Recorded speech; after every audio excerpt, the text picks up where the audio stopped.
because entrepreneurship is a marathon. It's a long haul. It's not a sprint. It is a marathon. Who are they? Who are this they I'm waiting for they to do?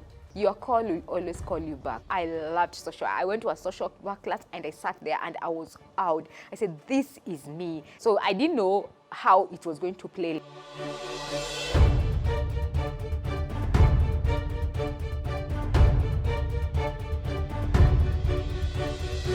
This is the Legends Jasuri edition.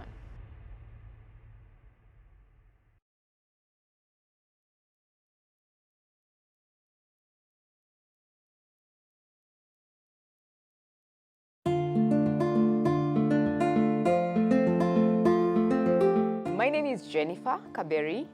I am a CEO and founder of Mtoto News. And my most important job, I'm a mom. You know, most of the time when you're talking about our careers, we forget that you have a full-time job. These are the ones that are side hustles, you know. So I have a person in the tech world who looks like me, who happened to have stolen my face when we were at the womb, my twin. So we were born a few decades ago. I don't want to be killed by her if I say how old we are. So a few decades ago, we were born in Nairobi, in Mathare, my sister and myself. My parents, then when they were starting life, they were not able. So we were born in Mathare, so we kind of know life there. But during the coup, the only coup that was in Kenya, attempt in 1982, my parents moved to Nakuru, and that's where we have been brought up. So I always say my life started when I was born, because I was meant to die and I think that's why I'm so passionate about children and development and economy, because I was meant to die. So I was a preemie child. I was in neonatal ICU for 6 weeks. According to my mom, I could not eat a lot, so they used to give me food with tubes. Then I think the health system was working in Kenya because it was Pumwani. It was not like a fancy hospital. It was just Pumwani. And I survived. And during my 6 week stay in the hospital as a little baby, there was a power outage. And 20 of my bedmates passed away. I was the only one who survived out of 20 babies who were in the neonatal clinic. So that for me is, I always say, that is a call that I have a purpose. There's a reason I am on earth and I need to fulfill. So as I said, we moved to Nakuru. My parents are pastors. So we were brought up around community, and we saw our parents giving and sacrificing for others, okay? And I remember one particular time, we didn't have like lots of food, but I think we had an extra bag of maize or something, the 2 kg bags. And this family came. The mom looked as if they had been beaten or they had been kicked out of the house. And she came with her 5 children and they did not have food at all. And you could see, my mom looked at these children and she said, come. And we had 2 of the 2 kg, my mom gave 1 of them. And that moved me, because I saw how my parents were struggling getting food. So, and that I felt like, what moves my mom to do some of these things? Just giving to children. And I think from that day, I told myself, when I finish, and my parents were not, I'm saying we're not from a very well-off family when we were growing up, and I saw my parents struggling paying our school fees. And at some point, I think my sister and I had decided to drop out of school so that my parents can be able to take all of us. We are 4 of us, me and my twin, and my 2 siblings, my brother, my 2 brothers. I said, let's drop to school so my parents can be able, when others are told stop, me and my sister had decided to stop school so that my parents can be able to take my other 2 siblings to school, and my cousins and my many cousins who were in the same household. So all of us can at least have a basic standard 8 education. But my dad told us that's nonsense, go back to school. So I promised myself that when I finish school, standard 8, not form 4, that I'll give 1 year of my life to service, okay? To service, to humanity. I didn't know, at that age, I was really young. I think I was in class 6 or class 5, thereabouts. I didn't know what was that. So when I finished my class, I was super grateful thank God. I went to Kisumu Girls High School. for Form 1, Form 2. I met amazing people, including a current senator or women's rep. And then I moved schools because the humidity there was not good for my health. I was very sickly all the time. Malaria was my best friend, so I had to move schools. So I moved schools and went to Kinango, where I finished my high school. But there, during what happened in high school, in my high school, my teachers, my new school, they saw my leadership potential and they started giving me leadership roles. And leadership roles that were aligned to my vision and mission, my passion, serving community. Like I was the environmental prefect, not DH prefect, guys, not compound prefect. I was the environmental prefect. So I was in charge of ensuring trees are planted. I was ensuring that the compound is clean, mobilizing people. So I was that, and I didn't know what that meant, but it made so much difference for me because when you're a prefect in high school, especially, you have become a big-headed person and you think you can be able to rule. I always say corruption and bad leadership in Kenya starts from high school. That's why, because they give you big heads. But for me, that particular leadership role made me want to go to the toilets, find the toilets are not clean, remove my nice sweater, my jacket, my sweater as a prefect, and clean the toilets, okay? Because that is what that role meant. It is just going to serve humanity. And when I finished high school, I wanted to be a lawyer, okay? And why I wanted to be a lawyer is because I told you, when I was growing up, I saw a lot of children being abused, okay? And I always say, I do not want children to go through this. And I thought the best way to do this was to become a lawyer. So I really wanted to become a lawyer. And having experienced abuse at a young age, I felt no child should go through abuse. So I wanted to go to be a lawyer. And because of, when you're growing up, there was this, I think there was legal law or something. There was a program on TV, and I wanted to be those people who go, Your Honor, sir, this person needs to be this, and to be able to be a prosecutor for children. But I did not make the marks. I cried when I didn't get my marks for Form 4. I remember I cried and pouted and cried. My mom is a no-nonsense, so she came to my room and looked at me and said, Are you done crying? So what is next? So when you're done crying, what is next? Are you going to pout? And she kicked me and my sister out of her house. But that is the best thing my mom ever did. It was not a bad kick out. It was like, go get a life in Nairobi. You cannot pout here crying that you have failed exams. You have not failed. You don't know what failure is.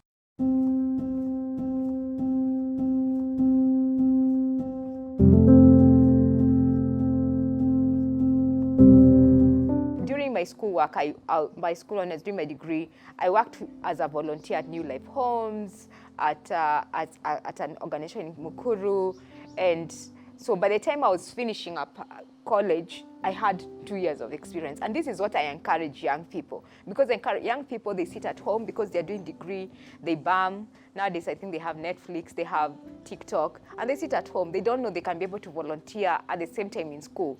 By the time you're finishing your school, you have experience. When that organization or that company is asking for experience, I have these years of experience because you did that. So by the time I was finishing my university and graduating, I volunteered for another 6 months. But that one meant I had like about 2.5 years of experience cumulatively. My 6 months of volunteering in between my diploma and my degree, and then during my degree. So after that, I got an international job. I was seconded to work by UNICEF with the government of Malawi. So I worked there for about 3 years. But still there, you could see, and that's something that breaks my heart. It is the same thing. You can say a child in Malawi, a child in South Africa, a child in Kenya. They have the same experience, that it is the same thing. And this started pushing me, what can we do differently? How can we be able to change? And that's my mantra. If you can be able to change one child's life, you have changed a whole community, you have changed a whole nation. So it started pushing me, what can we be able to do differently?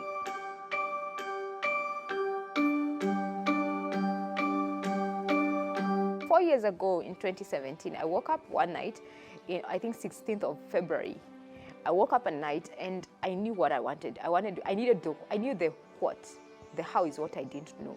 I needed to start a company that is going to be focusing on communicating children. It's not going to be digital. Even I know what digital was then. I needed to start a company that will tell children stories. Okay, will tell stories from a perspective of children. So I woke up and I knew. So it was Mtoto. But when I started with what I knew best, and this is an advice I tell to a lot of people I'm speaking to. So how did you start? Start with what you know best. So I started with what my default was, Twitter. Okay, we didn't have TikTok and Instagram then, or maybe it was there. I'm not very active on those ones. So I went on Twitter and opened an account. Okay, Mtoto News, and I had no idea. So I started remembering all my communication, all my things my communication lecturers what used to tell me.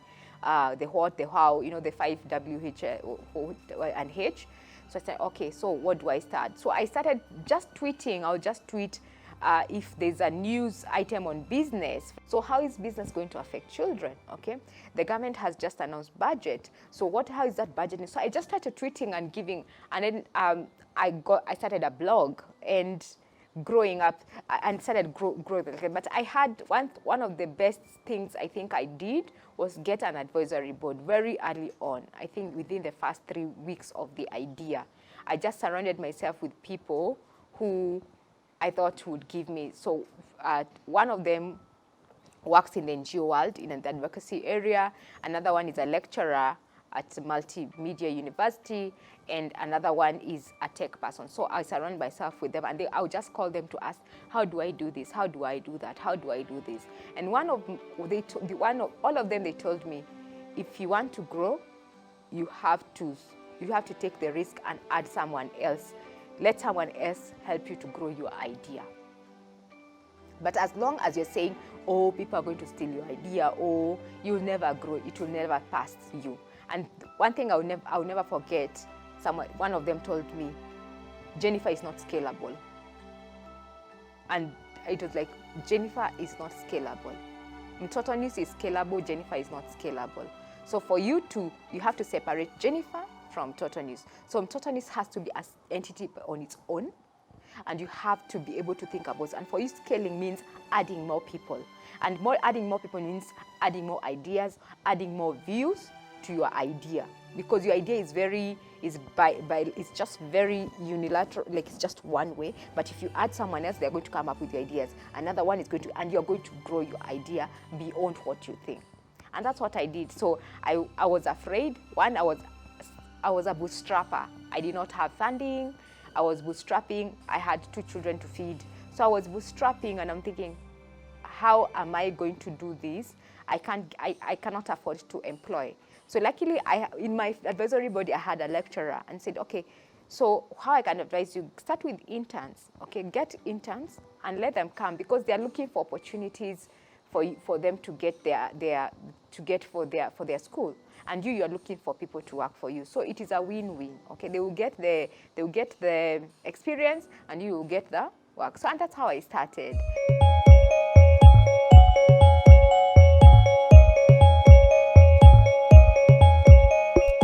We're a digital media company, okay? So we are a digital company, but we do media.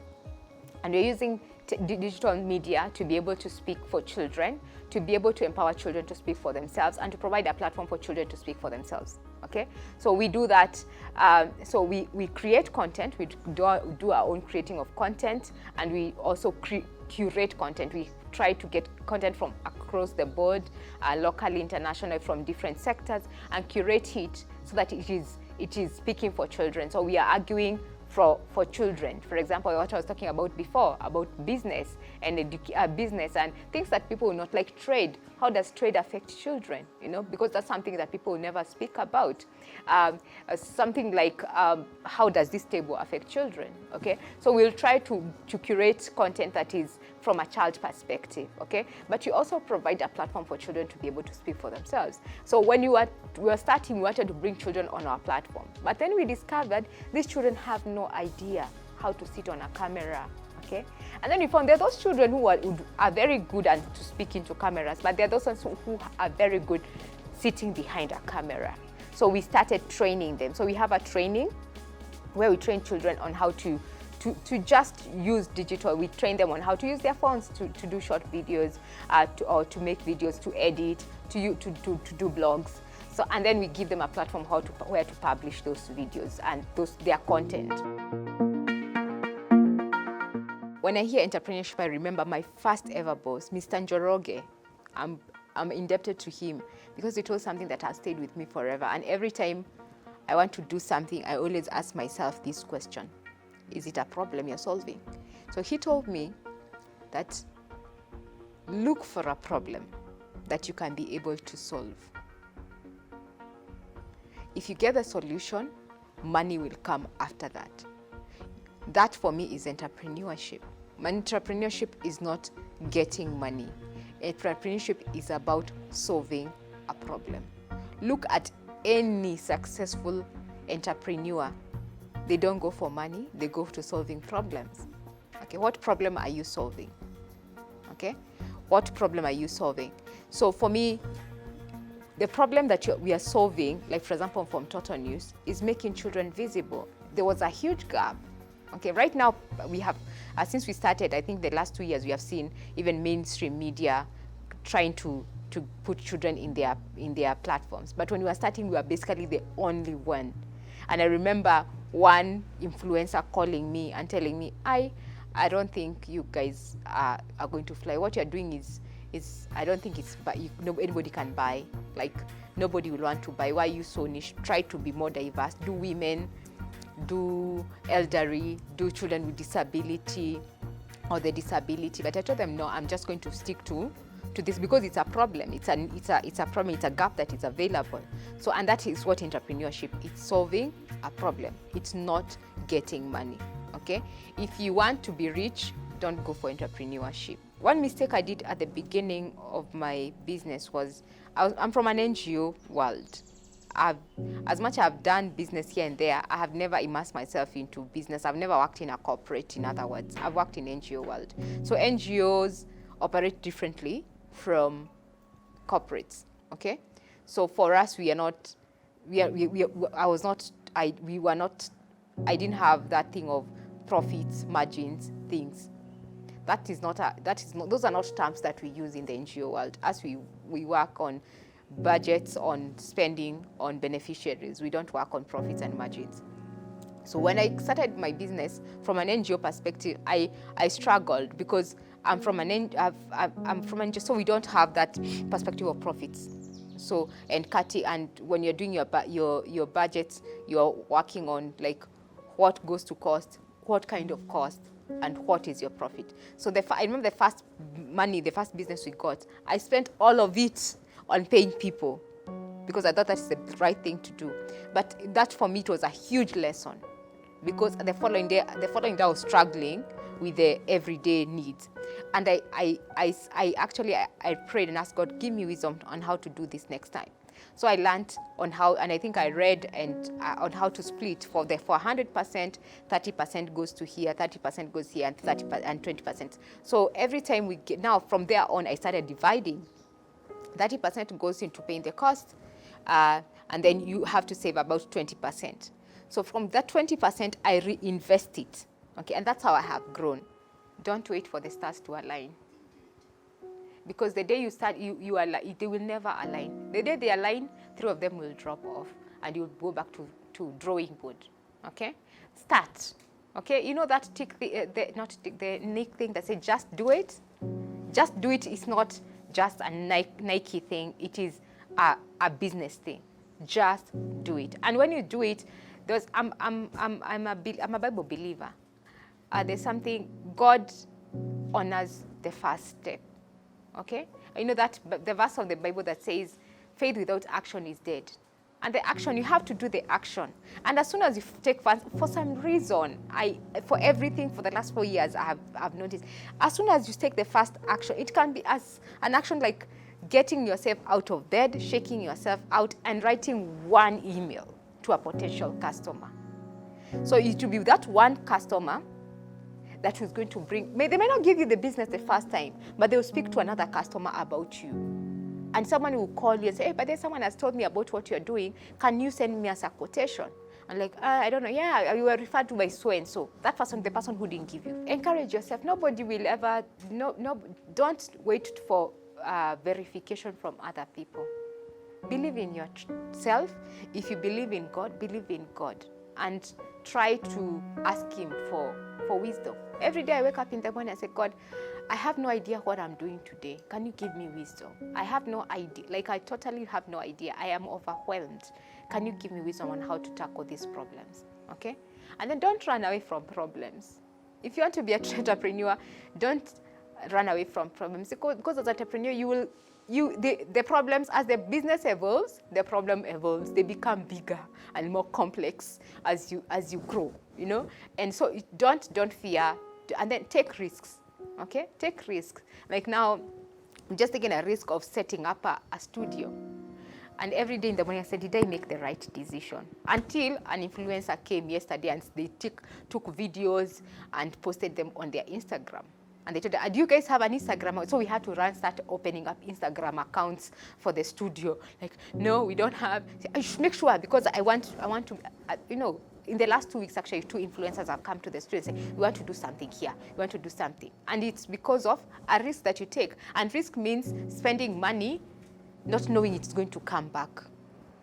Because people think risk is just, just jumping out of a building, hoping you're going to land. But risk is spending money, and you have no idea if it's going to come back, okay? And then number 4, you have to be able to collaborate, okay? You are not, you don't control ideas. You don't monopolize ideas.